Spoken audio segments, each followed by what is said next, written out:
안녕하세요. 케어나인 자문의사 신경과 전문의 선우문경입니다. 오늘은 케어나인 간병백서 신경과 편 4번째 시간으로 의식 변화와 선망을 다루겠습니다. 이번 시간에도 먼저 용어부터 짧게 정리하겠습니다. 선망은 갑자기 시작해서 하루에도 여러 번 오르내리듯 변동하는 급성 혼란 상태입니다. 어제까지 괜찮았던 분이 오늘 갑자기 헷갈리고 몇 시간 뒤엔 또 괜찮아 보이기도 합니다. 선망은 보통 2가지 모습이 있습니다. 첫째, 초조형 선망입니다. 불안해하고 계속 일어나려 하고 줄을 만지거나 큰 소리를 내는 형태입니다. 둘째, 저활동형 선망입니다. 조용해지고 멍해지고 반응이 느려지는 형태입니다. 현장의 간병인 분들은 초조형만 선망으로 떠올리기 쉬운데 저활동형이 더 놓치기 쉽고 예후가 나쁘게 보고되는 경우도 있습니다. 특히 저활동형은 움직임이 줄면서 욕창, 감염 위험이 높아질 수 있다는 점을 같이 기억해 주세요. 그리고 선망은 야간에 악화되는 경우가 흔합니다. 선망은 마음이 약해져서 생기는 것이 아니라 몸 상태가 나빠질 때 의식 상태가 저하되면서 나타나는 증상입니다. 입원 중에는 통증, 발열과 감염, 약 조절, 낯선 환경 같은 요인이 겹쳐 선망이 새로 생기거나 악화되는 상황이 생길 수 있습니다. 이때 간병이 중요한 이유는 명확합니다. 선망이 오면 헷갈림 때문에 혼자 내려오려 하거나 줄을 뽑으려 하거나 갑자기 넘어지는 사고가 실제로 잘 발생하기 때문이죠. 선망의 경과는 원인과 회복 속도에 따라 다르지만 수시간에서 수일 사이에 좋아지기도 하고 경우에 따라 수주까지 이어질 수도 있습니다. 신경과 환우의 회복 과정에서는 입원 환경, 컨디션 변화 등으로 인한 다양한 의식 변화가 일어날 수 있습니다. 먼저 환경 변화로 인해 수면 패턴이 깨지게 되어 주야가 바뀌면서 낮의 멍함과 헷갈림이 섞여 보일 수 있습니다. 그리고 수면제, 진통제, 어지럼증 약 같은 것들이 들어가면 환우가 평소보다 더 졸리거나 말이 느려지거나 반응이 둔해 보일 수 있습니다. 누워있다가 일어날 때 혈압이 확 떨어지면서 어지럽고 식은땀이 나고 순간적으로 멍해 보이는 기립성 저혈압 같은 증상도 흔히 나타납니다. 하지만 선망 환우의 간병의 핵심은 하나입니다. 원래 그랬다가 아니라 갑자기 달라졌다가 포인트입니다. 지금부터는 간병인이 꼭 확인해서 보고해야 하는 변화의 기준을 말씀드리겠습니다. 낮에는 기준선을 먼저 잡아두셔야 합니다. 이 3가지만 정해두면 밤의 변화를 잡아내기가 훨씬 쉬워집니다. 첫째, 깨우는 난이도입니다. 이름을 부르면 바로 눈을 뜨는지 한 번 더 불러야 하는지를 확인해 주세요. 둘째, 대화의 연결입니다. 질문에 맞는 대답을 하는지, 대화가 이어지는지를 체크해 주셔야 합니다. 셋째, 행동의 안정성입니다.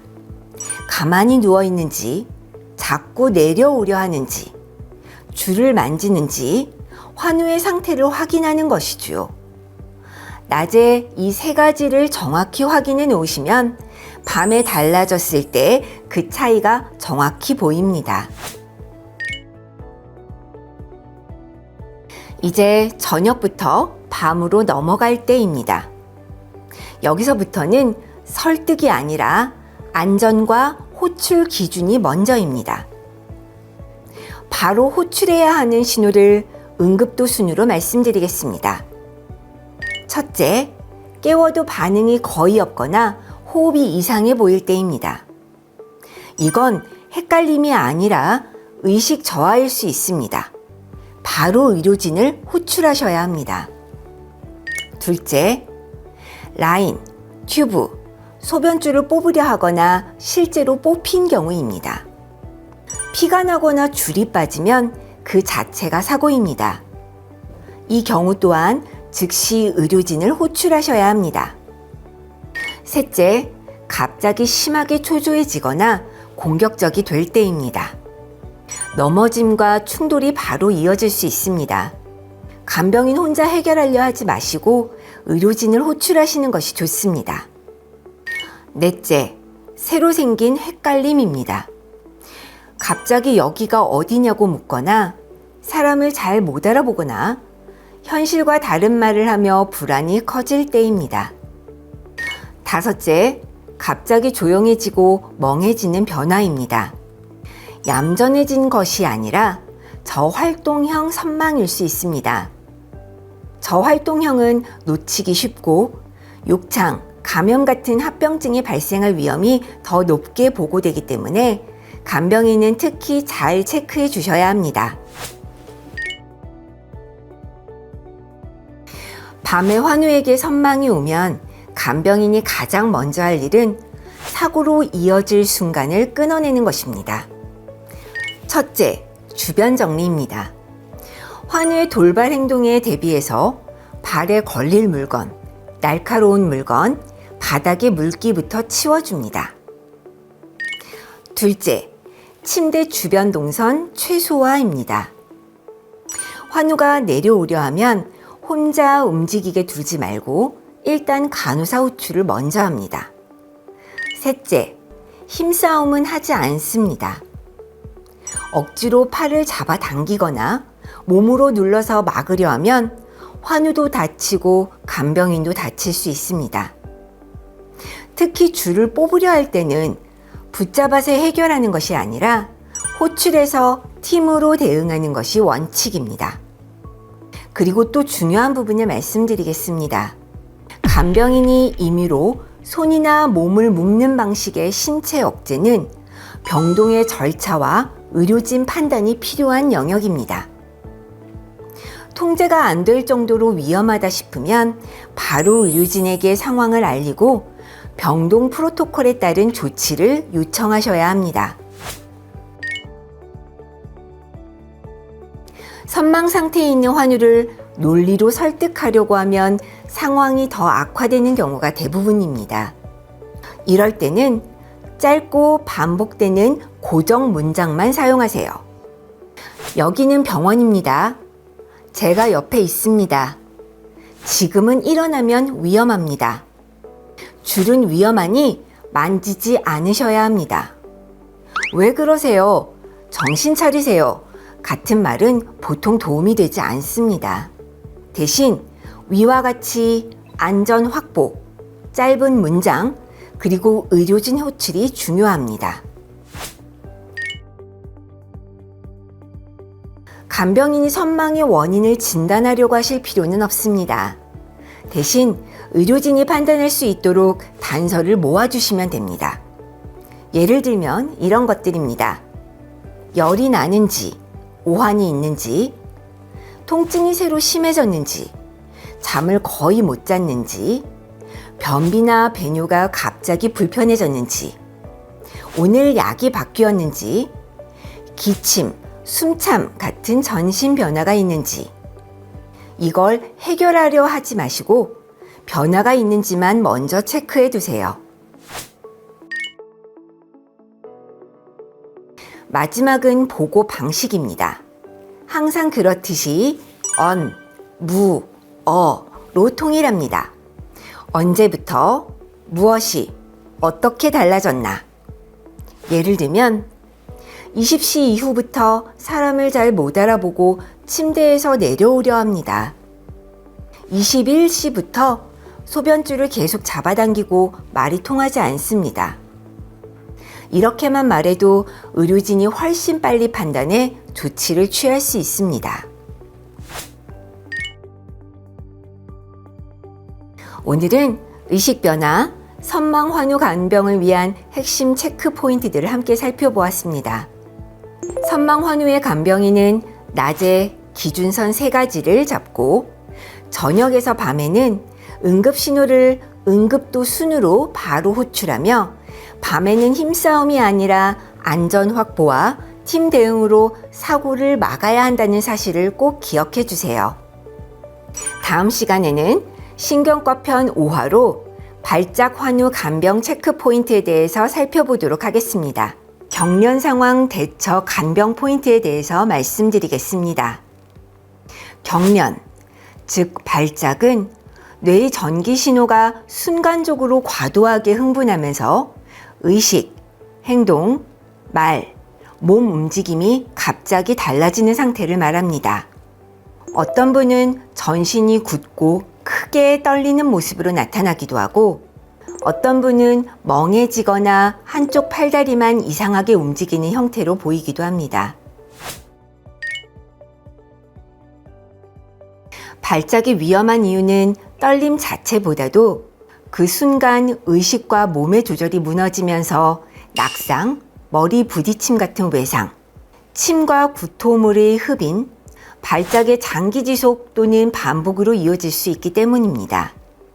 게다가 발작은 예고 없이 시작될 수 있어 시작 순간에 시간을 확인하고 주변을 정리해 안전을 확보하는 타이밍이 늦어지면 큰 사고로 번지기 쉽습니다. 또 발작이 끝난 뒤에도 바로 평소로 돌아오기보다 멍함, 졸림, 혼란이 남아있는 경우가 많아서 그 사이에 다시 넘어지거나 흡인 같은 2차 문제가 생길 수 있습니다. 이처럼 순간의 사고와 발작 이후의 위험이 함께 존재하기 때문에 입원 중에는 간병인이 꼭 필요한 경우가 많습니다. 입원 기간은 발작의 원인과 경과에 따라 편차가 큽니다. 다만 병동에서는 보통 원인 평가와 약 조절이 집중되는 초기 2, 3일은 경과를 면밀히 관찰하는 경우가 많고 이후 재발이 없고 상태가 안정화되면 퇴원 또는 재활 및 추가 치료 계획에 따라 입원이 이어질 수 있습니다. 발작 후 환우에게 이러한 변화는 흔하게 일어납니다. 발작 중 전신 근육이 강하게 반복 수축하고 에너지를 많이 소모해 운동을 심하게 한 것처럼 근육 손상 및 피로가 남아 근육통이나 두통, 피로감이 있을 수 있습니다. 그리고 턱과 혀 근육이 비정상적으로 수축하면서 이를 악물게 되고 이로 인해 혀나 입 안에 상처가 생길 수 있습니다. 또한 과흥분되었던 뇌가 전기 활동을 가라앉히며 재정비하는 발작 후 회복기의 모습으로 몽롱하고 졸린 상태가 이어질 수 있습니다. 지금부터 예고 없이 발생할 수 있는 신경과 환우의 발작에 간병인은 어떻게 대처해야 하는지 말씀드리도록 하겠습니다. 먼저 하지 말아야 할 것 3가지가 있습니다. 발작이 시작되면 본능적으로 손이 나가실 수 있는데 이것만은 먼저 고정해 주세요. 첫째, 붙잡아서 억지로 멈추려 하지 않습니다. 발작 중 근육 힘은 매우 강해서 억지로 누르거나 잡아당기면 환자 골절이나 간병인 손목, 허리 부상으로 이어질 수 있습니다. 둘째, 입 안에 손가락이나 물건을 넣지 않습니다. 혀를 보호하려는 마음이 드셔도 그 순간 턱 힘이 들어가면 간병인이 다칠 수 있고 오히려 기도 위험을 만들 수 있습니다. 셋째, 물이나 약을 억지로 먹이지 않습니다. 발작 중이나 직후에는 삼킴이 무너져 흡인 위험이 커질 수 있습니다. 그럼 이제 발작의 순간에 무엇을 해야 하는지를 순서대로 말씀드리겠습니다. 첫째, 가능하면 시계를 보고 시작 시각을 기억해 주세요. 이것이 보고의 핵심 근거가 됩니다. 둘째, 주변을 정리합니다. 침대 난간, 의자 모서리, 바닥 물건 같은 부딪힐 만한 것들을 치워주세요. 안경은 가능하면 빼고 목을 조이는 옷은 느슨하게 해도 좋습니다. 셋째, 머리를 보호합니다. 베개나 접은 수건처럼 부드러운 걸로 머리 아래를 받쳐주고 가능한 한 부딪힘을 줄입니다. 넷째, 호흡이 막히지 않게 자세를 잡습니다.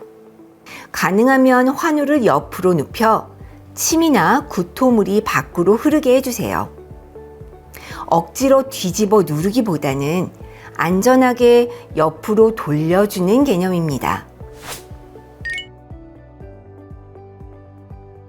기억할 게 많아지면 현장에서 혼란스럽게 됩니다. 그래서 이번에 의료진을 호출하기 위한 기준을 딱 5가지로 정리해 드리겠습니다. 아래 5가지 중 하나라도 해당되면 즉시 의료진을 호출하셔야 합니다. 발작이 1분 이상 지속될 때, 발작이 연달아 반복되거나 회복 전에 또 시작될 때, 발작 중, 후에 호흡이 이상하거나 얼굴이 파래 보일 때, 넘어지거나 부딪혀서 외상, 출혈이 의심될 때, 발작이 끝난 뒤 회복이 비정상적으로 지연될 때, 30분이나 1시간 정도의 멍함이나 졸림은 흔할 수 있습니다. 하지만 2시간 이상 깨우기 어렵거나 4시간이 지나도 대화가 안 되면 즉시 의료진에게 공유해 주세요. 그리고 호출하실 때 기록은 길게 하실 필요가 없습니다. 시작 시각, 끝난 시각, 어떤 모습이었는지 한 문장이면 충분합니다. 발작이 멈췄다고 바로 끝난 게 아닙니다. 끝난 뒤에는 2차 사고를 막는 게 핵심입니다. 먼저 옆으로 눕힌 자세를 유지해서 침이나 구토물이 기도로 넘어가지 않게 합니다. 숨이 가쁘거나 가래가 갑자기 늘고 젖은 목소리가 나거나 기침을 못하면서 힘들어 보이면 흡인 위험이 높다고 보고 바로 의료진에게 공유합니다. 몸 곳곳에 부딪힌 곳이 없는지, 혀나 입 안 상처가 있는지, 통증을 호소하는지 간단히 확인합니다. 그리고 발작 뒤에는 멍하고 혼란스러울 수 있으니 혼자 일어나게 두지 않습니다. 마지막으로 보고는 동일하게 언, 무, 어, 언제부터, 무엇이, 어떻게 달라졌는지, 그리고 언제까지 지속됐는지를 말씀해 주시면 됩니다. 예를 들면 15시 10분부터 전신이 굳고 양팔이 떨렸고 15시 12분에 멈췄습니다. 이후 멍하고 졸려서 질문에 바로 반응을 못합니다. 이 정도면 의료진이 판단하기에 충분합니다. 오늘은 신경과 환우에게 찾아올 수 있는 발작과 이를 간병인이 어떻게 대처해야 하는지 함께 살펴봤습니다. 발작이 오면 붙잡지 않는다, 입에 넣지 않는다, 억지로 먹이지 않는다, 시각 확인, 주변 정리, 머리 보호, 옆으로 돌려 눕히기, 이 순서로 안전을 잡는다. 그리고 1분 이상, 반복, 호흡 이상, 외상, 회복 지연이면 즉시 호출한다. 이 3가지를 꼭 기억해 주시기 바랍니다. 신경과 질환 중에서도 발작은 지켜보는 가족이나 간병인에게 가장 당혹스럽고 무서운 순간 중 하나입니다. 하지만 간병인께서 오늘 말씀드린 내용을 잘 기억해 실천해 주신다면 단순히 무서운 순간이 아니라 안전하게 관리되는 상황으로 만들 수 있습니다. 케어9 간병백서 신경과 편, 다음 영상에서는 두통과 어지럼 환우 간병에 대한 이야기를 해보도록 하겠습니다. 두통, 어지럼증 환우 간병에서 꼭 잡아야 할 위험 조합을 정리해 드리겠습니다.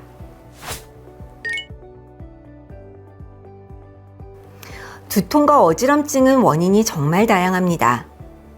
신경과 환우의 경우도 마찬가지죠. 피곤, 탈수, 약물 영향처럼 가벼운 원인도 있지만 뇌혈관 문제 같은 응급질환의 시작 신호일 때도 있습니다. 그래서 간병인 분들이 두통과 어지럼증의 원인을 알아내려고 애쓰기보다 대신 환우의 옆에서 단독 증상이 아니라 위험 조합이 붙는 순간을 잡아내는 것이 중요합니다. 두통과 어지럼증은 원인 폭이 넓어서 입원 기간도 며칠에서 수주까지 편차가 큽니다. 다만 병동에서는 보통 입원 초기 2, 3일 동안 원인 평가와 함께 말, 반응, 보행 같은 기능이 흔들리지 않는지 위험 조합 관찰이 집중되는 경우가 많습니다. 또 두통과 어지럼증은 컨디션이 오르내리면서 강도가 변하고 그 순간 낙상과 같은 안전사고로 바로 이어질 수 있기 때문에 입원 중에는 곁에서 관찰해 줄 간병인이 필요한 경우가 많습니다. 입원 중에는 이런 모습이 같이 보일 수 있습니다. 먼저 컨디션이 떨어져 두통, 어지럼증이 들쑥날쑥할 수 있고 약 조절이나 수면 변화로 인해 멍함이나 피로가 늘 수 있고 오래 누워 있다가 일어나면 환우가 잠깐 어지러움을 느낄 수 있습니다. 여기까지는 회복 과정에서 흔히 보일 수 있는 모습입니다.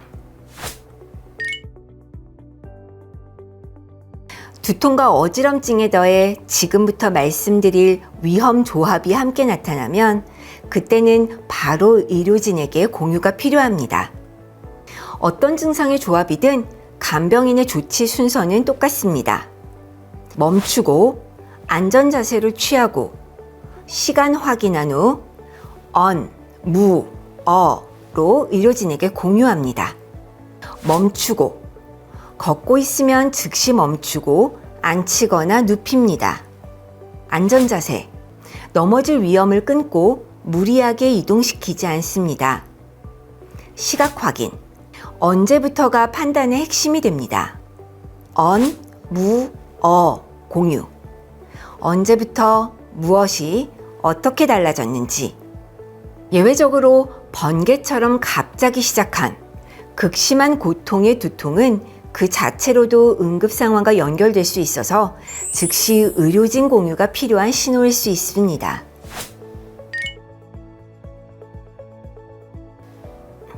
그럼 본격적으로 두통과 어지럼증이 있는 신경과 환우를 간병할 때 간병인이 가장 중점적으로 확인하셔야 할 증상 조합들에 대해서 살펴보도록 하겠습니다. 첫 번째 조합이 가장 중요합니다. 두통이나 어지럼증이 있는데 의식 반응이 같이 흔들리는 경우입니다. 예를 들면 질문에 3초 이상 멍하다가 반응하거나 이름을 불러도 2번 이상 불러야 겨우 눈을 뜨거나 대화가 이어지지 않고 끊기거나 사람이나 장소를 갑자기 헷갈리는 모습이 새로 생기면 이건 어지러워서 기운이 없나 보다가 아니라 전신 상태나 뇌 기능이 같이 흔들리는 조합일 수 있습니다. 바로 모든 동작을 멈추고 안전 자세, 시간 확인, 언, 무, 어로 의료진에게 공유해 주셔야 합니다. 두 번째는 두통의 시작 방식, 동반 증상의 조합입니다. 두통이 번개처럼 갑자기 최악으로 시작하면서 구토가 반복되거나 목이 뻣뻣해지거나 또는 반응이 흔들리는 변화가 같이 붙으면 이 조합은 뇌압 상승이나 뇌수막 자극, 뇌 전체 기능 저하와 같은 응급 상황일 가능성이 높습니다. 그렇기 때문에 즉시 공유가 필요합니다. 세 번째는 어지럼증과 낙상 위험 조합입니다. 어지럼이 있는데 아래 3가지 중 2개 이상 같이 보이면 위험도가 확 올라갑니다. 첫째, 앉아 있어도 몸이 한쪽으로 쏠려 자꾸 무너진다. 둘째, 서려고 하면 바로 주저앉을 것 같고 다리에 힘이 풀린다. 셋째, 시야가 겹쳐 보이거나 흔들리거나 갑자기 흐려진다. 이 중 2개 이상이면 그 순간부터는 이동이 아니라 사고 차단, 그리고 즉시 공유입니다. 1개만 보여도 일단 이동은 멈추고 앉히거나 눕혀서 넘어질 상황을 끄는 뒤 시간 경과를 보면서 추가 신호가 더 있는지 확인해 주시는 것이 좋습니다. 4번째는 두통이나 어지럼증에 뇌졸중 의심 신호가 붙는 조합입니다. 두통이나 어지럼증이 있으면서 특히 한쪽 얼굴이나 팔다리 힘이 빠진다거나 말이 어눌해지거나 하나의 사물이 2개로 보이는 복시 증상이 있거나 균형이 무너지는 증상 중 하나라도 새로 생기면 즉시 의료진에게 공유해 주셔야 합니다.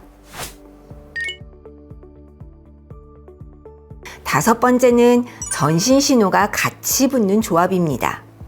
두통이나 어지럼증이 있으면서 열이 나거나 오한이 동반되거나 전신 컨디션이 급격히 안 좋아지거나 메스꺼움이나 구토가 함께 심해지면 단순 피로나 긴장으로만 보기보다 감염이나 염증 같은 전신 원인 가능성을 같이 열어두어야 합니다. 이 조합도 바로 의료진에게 공유해 주세요. 마지막은 보고 방식입니다. 길게 설명하지 마시고 한 문장으로 정리해 주세요. 언제부터, 무엇이, 어떻게에 더해 지속 시간까지 말씀해 주시면 됩니다. 예를 들어 10시부터 어지럼증이 시작됐고 시야가 겹쳐 보인다고 하고 서면 바로 주저앉을 것 같아 30분째 누워 있습니다. 이 한 문장이 의료진 판단에 가장 큰 도움이 됩니다. 오늘은 두통과 어지럼 증상을 갖고 있는 신경과 환우를 간병할 때 반드시 필요한 간병 체크 포인트들을 정리해 봤습니다. 두통이나 어지럼증 간병의 핵심은 원인을 찾는 것이 아니라 위험 조합을 잡고 사고를 먼저 끊는 것입니다.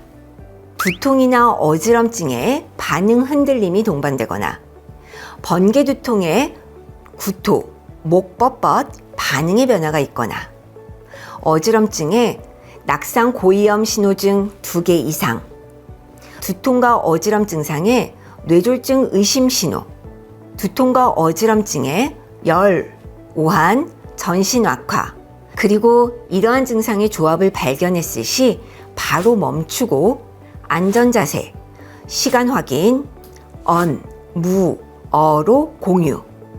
오늘 내용이 현장에서 두통과 어지럼 환우를 간병하실 때 위험 순간을 놓치지 않는 데 도움이 되길 바랍니다. 다음 시간에는 파킨슨병, 떨림 경직 환우 간병 체크 포인트로 찾아뵙도록 하겠습니다. 파킨슨 환우의 이동과 낙상 예방 체크 포인트를 말씀드리겠습니다. 파킨슨병은 뇌에서 움직임을 조절하는 회로가 서서히 약해지면서 몸의 움직임이 전반적으로 느려지고 불안정해지는 신경계 질환입니다. 그래서 떨림은 물론이고 몸이 굳는 경직, 동작이 느려지는 변화, 보폭이 줄어드는 보행 변화가 함께 나타날 수 있습니다. 이런 특징들 때문에 이동에서 특히 3가지 상황을 주의해야 합니다. 첫째, 멈칫. 걷다가 갑자기 발이 바닥에 붙은 것처럼 안 떨어지는 순간입니다. 둘째, 회전. 제자리에서 방향을 바꾸려는 순간입니다. 마지막으로 좁은 동선, 문턱, 침대 옆, 화장실처럼 공간이 좁아지는 순간을 주의하셔야 합니다. 파킨슨 환우는 하루 동안에도 컨디션과 약효에 따라 잘 움직이다가도 갑자기 굳거나 멈칫하는 증상이 늘 수 있습니다. 특히 이번 환경에서는 낯선 동선과 긴장 때문에 짧은 이동에서 사고가 더 쉽게 생길 수가 있습니다. 그래서 환우의 이동 중 도움을 줄 수 있는 간병인이 필요한 경우가 대부분입니다. 입원 기간은 감염, 탈수, 약 조절, 넘어진 후 검사처럼 입원 이유에 따라 편차가 크지만 입원 초반에는 원인 평가와 약 조절, 보행 상태 확인에 집중되는 경우가 많고 이후 상태가 안정되면 퇴원하거나 재활 계획에 따라 입원이 이어질 수 있습니다.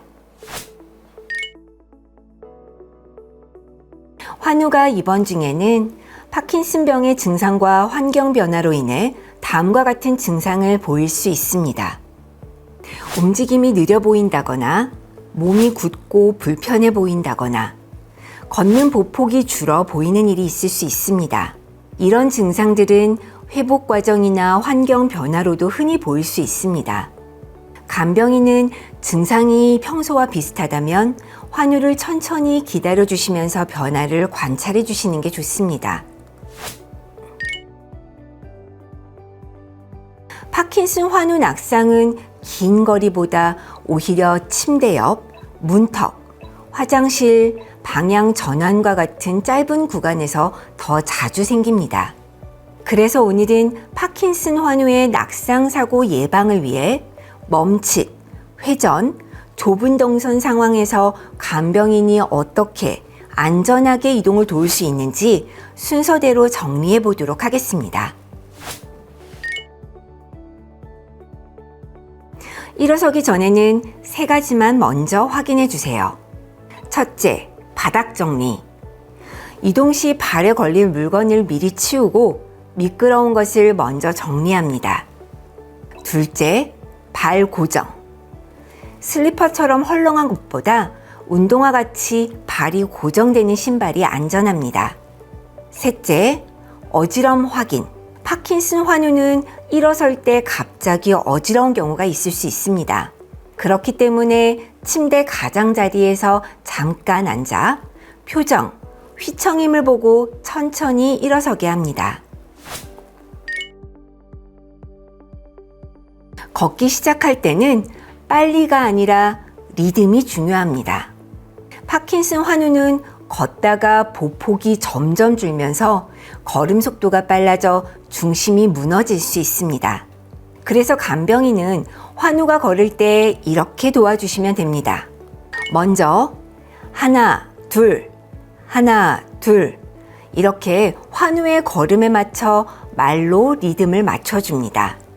그리고 환우가 보폭을 작게 빨리가 아니라 조금 크게 천천히 유지할 수 있도록 돕습니다.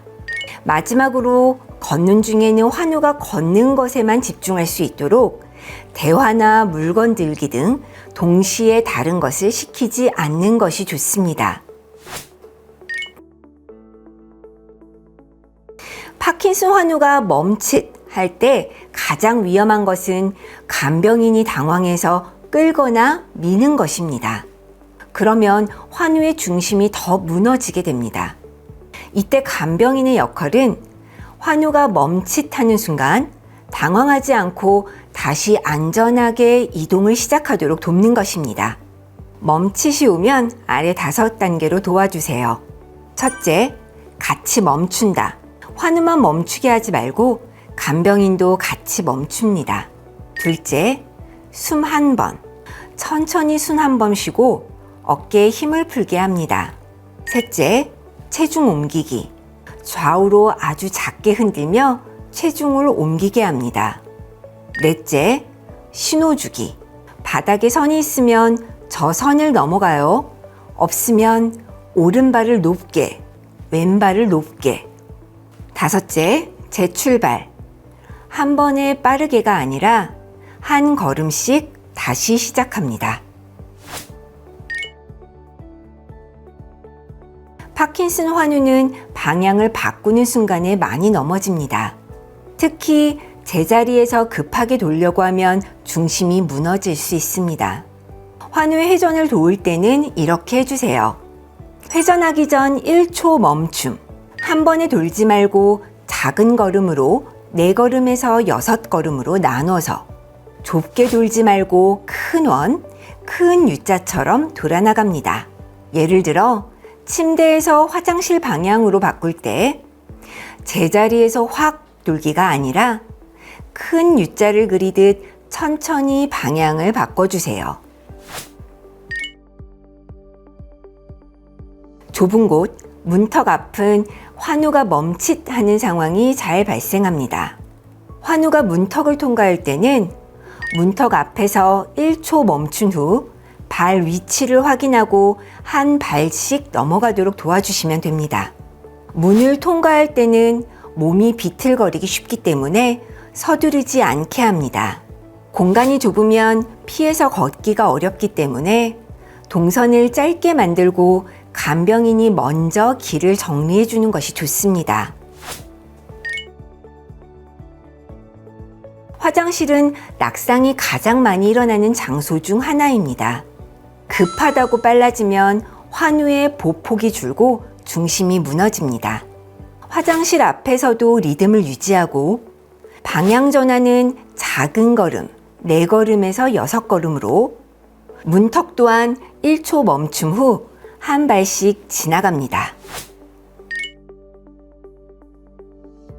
마지막으로 이렇게 낙상 예방 원칙을 지켰는데도 환우의 휘청임이 늘거나 멈칫이 잦아지거나 중심이 자주 흔들린다면 그때는 의료진에게 보고해 주셔야 합니다. 보고 방법은 동일하게 언, 무, 어. 언제부터, 무엇이, 어떻게 달라졌는지. 예를 들면 오후 3시 이후부터 멈칫이 늘었고 방향을 바꿀 때 휘청임이 커졌습니다. 라고 알려주신다면 의료진이 환우를 진단하고 치료하는 데 큰 단서가 됩니다. 이제 오늘 말씀드린 내용을 정리해 보겠습니다. 파킨슨 환우 간병에서 가장 흔히 발생하는 안전사고는 이동 중 낙상입니다. 그래서 간병인은 특히 멈칫, 회전, 좁은 동선 이 세 구간에서 환우가 안전하게 이동할 수 있도록 돕는 것이 매우 중요합니다. 핵심만 다시 짚어드리면 일어서기 전 바닥, 신발, 어지럼증을 먼저 확인하고 걷기 시작할 때 리듬과 보폭 유지를 해주세요. 환우가 멈칫 순간에 절대 밀거나 당기지 말고 처음부터 5단계를 시작합니다. 회전할 때는 제자리에서 급하게 돌지 말고 큰 U자로 천천히 돌아주시고 문턱이나 좁은 곳에서는 1초 멈추고 한 발씩 건너가도록 도와주세요. 그리고 환우 상태의 변화가 있으면 언, 무, 어로 짧게 보고해 주시면 됩니다. 여기까지 케어나인 간병백서 신경과 편 선우문경이었습니다. 저와 함께한 이번 시리즈를 통해 신경과 환우를 간병하시는 모든 분들이 현장에서 더 자신있고 능숙하게 환우의 회복과 안전을 지켜주실 수 있게 되시길 바라겠습니다. 감사합니다.